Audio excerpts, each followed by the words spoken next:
እሺ ይሄኛውም ያው ከክፍል 3 የሚቀጥለው ነው። ነገር ግን ከዚህ በኋላ ይህን ክፍል 3 እንደጨረስን ቀጥታ ወደ ማንበቡ ነው የምንሄደውና እዚህ የመጨረሻ ነው የማሳያችሁ። ከኋላ ያሉትን ሁለትንም አንድንም እንደገናም በዚህ በፊደል ገበታ ላይ አነባቦችን ያሳየኋችሁ እንደ መነሻ ናቸው። ዋናው ግን ይሄኛውን ክፍል 3 ነው። ይሄኛውን በደንብ ከያዛችሁት ማንበብ ትችላላችሁ ማለት ነው። እዚህ ጋር ማሳየሽ ዋና ነገር አንደኛው በፊደል ገበታ ላይ ሀ ሁ ሂ ሃ ሄ ህ ሆ እነዚህ ምን ይባላሉ ብለናል? ተነሽ ወዳቂ ይባላሉ ብለናል። ሀ ሁ ሂ ሃ ሄ ህ ሆ ባለፈ እንዳልኳችሁ ከሀ ጀምሮ እስከ ፐ፣ ከሁ ጀምሮ እስከ ፑ፣ ከሄ ጀምሮ እስከ ፒ፣ ከሀ ጀምሮ እስከ ፓ፣ ከሄ ጀምሮ እስከ ፔ፣ ከሆ ጀምሮ እስከ ፖ ድረስ ያሉት ፊደሎች በሙሉ ተነሽና ወዳቂ እንላቸዋለን።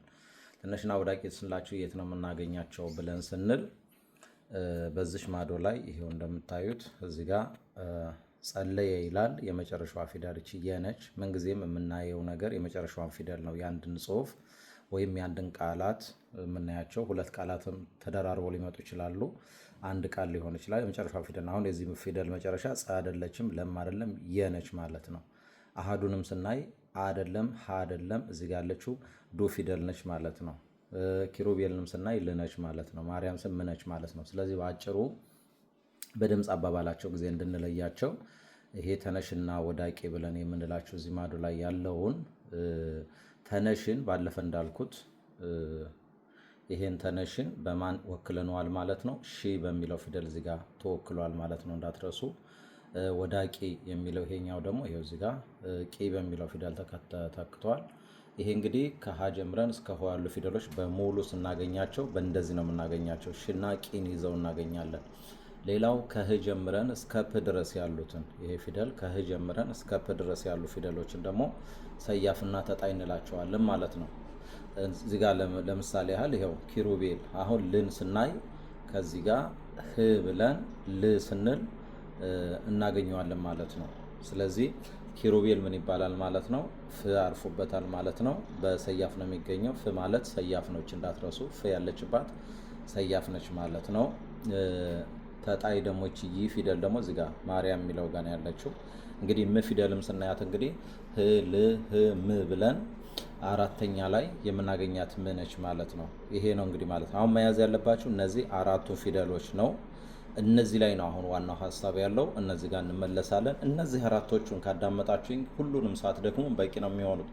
ነገር ግን ለምሳሌ ያህል ይሄም በፊደል ገበታ ላይ እንየው ብለን በፊደል ገበታ ሲባል ሀ ፊደል እስኪ ምን ያመጣል ብለን ካየን በተነሽና በወዳቂ ምሳሌ አድርገናል። ቀተለ ለአለች እዚህ ጋር ሀ ለ ማለት ነው። መፈለግ ትችላላችሁ ፊደላችሁ ላይ። ከዛ ተነሽ ነው ማለት ነው። ቀተለ ተነሽ ይባላል። በሁ ቤት ደግሞ አሃዱ ምን ይባላል ማለት ነው? ወዳቂ ይባላል። በሂ ቤት ደግሞ መሀሪ ሪ ወዳቂ ትባላለች። በሃ ቤት ደግሞ አውራሃ ይችን ፊደል ይቅርታ እንትኗን አድርጊያት ነው ሃ ነች። ሃ ሆና ራሷ ይቺ እዚህ ጋር ትንሽ ተጨመረችዋን ነገር አጥፍታችሁ እንትን በሏት። ይቺ መጥፋት ነበረባት። ይችኛዋ ሃ ነች አውራሃ። ስለዚህ አውራሃ ተነሽ ነው። ብዙ ጊዜ ይሄ ቤት በወዳቂ ነው የሚታወቀው ማለት ነው። ይሄ ደግሞ እዚህ ጋር የምታዩት ደግሞ ሴን እናያለን። ሴ ደግሞ ምንድነች ማለት ነው? ወዳቂ ነች ማለት ነው። በሆ ቤት ደግሞ ኦን እናያለን። ኦ ደግሞ ወዳቂ ነው ማለት። ስለዚህ እዚህ ጋር የናቸውን ሀ ሁ ሂ ሃ ሄ ሆን እነዚህም በምሳሌ እዚህ ጋር ይተናል ማለት ነው። እንደዛው በተመሳሳይ ደግሞ ሰያፍና ተጣይን ለማየት ይሄው እዚህ ጋር ሰያፍና ተጣይን ለማለት በህ ቤት ይሄው ማርያም ም አለይ ተጣይ ነው። ኪሩቤል ደግሞ ል አለ ሰያፍ ነው ማለት ነው። እንግዲህ ሰያፍ ነው ማለት ድምፅ ላይ ነው። ማርያም የሚለው ድምፅ ላይ ይመጣል። ተነሽና ወዳቂም እንደዛ ይመጣሉ። በአጭሩ ግን ለዛሬው ለትምህርታችን እንዲረዳን እናንተ የምትይዙልኝ እነዚህ አሁን ከዚህ ቀጥዬ የምናገራቸውን ነገሮች ከያዛችሁ ሁሉንም ነገር ትረዱታላችሁ ማለት ነው። ስለዚህ እሱ ላይ ትኩረት እንድታደርጉ አሳስባለሁኝ። እዚህ ጋር በአጭሩ በሚለው መሰረት ሶስት ነገር ነው የምነግራችሁ።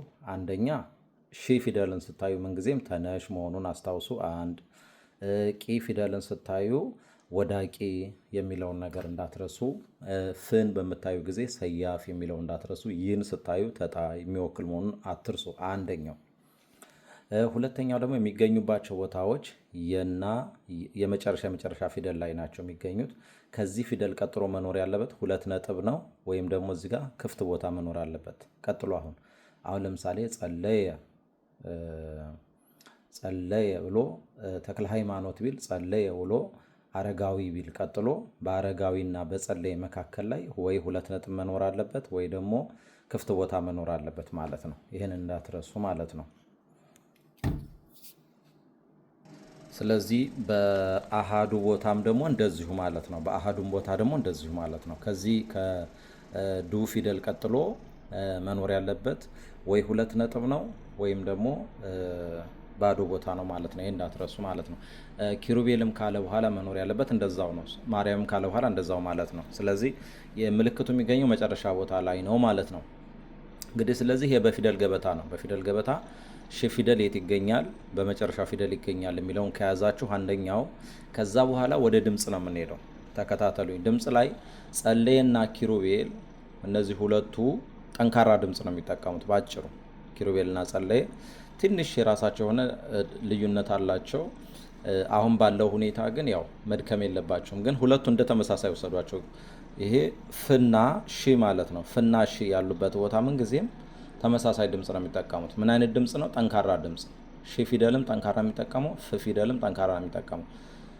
ቂ ፊደልና ይ ፊደል ያሉበት ቦታ ደግሞ ምን ጊዜም አሃዱና ማርያም ያሉበት አይነት ቦታ ላይ ወዳቂ ድምፅ ነው የሚጠቀመው። ወዳቂ ድምፅ ማለት ላላ ያለ ድምፅ ማለት ነው። እናያቸዋለን። ይሄን ድምፅ እንግዲህ ሴቭ ካረጋችሁ ከዚህ በኋላ በዛ መሰረት ነው የምንሄደው። ይሄኛው ጸለየ ነው የሚለው ማለት ነው።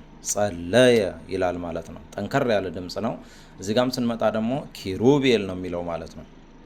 እዚህ ጋም ስንመጣ ኪሩቤል ነው የሚለው። ይሄም ጠንከር ያለ ድምፅ ነው የሚጠቀመው ማለት ነው። ከዛ እዚህ ጋር ስንመጣ ግን ሁለቱ ደግሞ ላላ ያለ ድምፅ ነው የሚጠቀሙት። አሃዱ አያችሁት አይደለ? አሃዱ ነው የሚለው እንጂ አሃዱ አይልም ማለት ነው። ከዛ እዚህ ጋም ስንመጣ ደግሞ ማርያም ነው የሚለው ማለት ነው። ይሄ ድምፅ ምን ማለት ነው? ዝቅ ያለ ድምፅ ነው። ማርያም ነው እንጂ ማርያም አይባልም ማለት። ስለዚህ ጸለየ ኪሩቤል የሚለው ጠንካራ ነው። አሃዱ ማርያም የሚለው ደግሞ ተጣይ ይባላል ወይም ወዳቂ ድምፅ ይባላል ማለት ነው። ይሄን ከያዛችሁ ከዚህ ቀጥለን አትብ ገጽ ብለን ጽፈን ምልክቶቹን እነዚህ 4ቱ ምልክቶች ካናት እያደረግን ሺ፣ ቂ፣ ፍና ይን እያደረግን እንቀጥላለን ማለት ነው። ተከታተሉኝ። ክፍል 4 ላይ እንገናኝ።